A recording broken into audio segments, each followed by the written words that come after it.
তোমরা জানো আগের ভিডিও সিরিজগুলোতে আমরা বিভিন্ন সেল অর্গানিককে নিয়ে আলোচনা করছিলাম।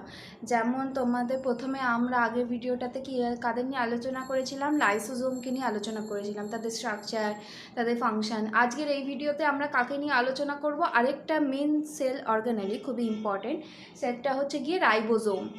রাইবোজোম তো তোমরা সবাই জানো। রাইবোজোমকে কে ডিসকভার করেছিলেন? প্যালাডে।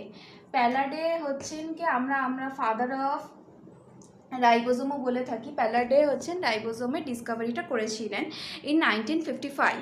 উনি ডিসকভারি করেছিলেন এবং রাইবোজোমকে আমরা কোথায় দেখতে পাই? প্রোক্যারিওটিক এবং ইউক্যারিওটিক সমস্ত সেলের মধ্যেই রাইবোজোম প্রেজেন্ট থাকে। রাইবোজোমে কিন্তু কোনো মেমব্রেন নেই, এটা হচ্ছে কিন্তু ন্যাকেড পার্টিকেল, এর কোনো মেমব্রেন বাউন্ড নয় এটা। এবং হচ্ছে রাইবোজোম কী অবস্থায় থাকে? এটা সাইটোপ্লাজমে স্ক্যাটার্ড অবস্থায় থাকতে পারে বা এন্ডোপ্লাজমিক রেটিকুলামের গায়ে অ্যাটাচ থাকতে পারে।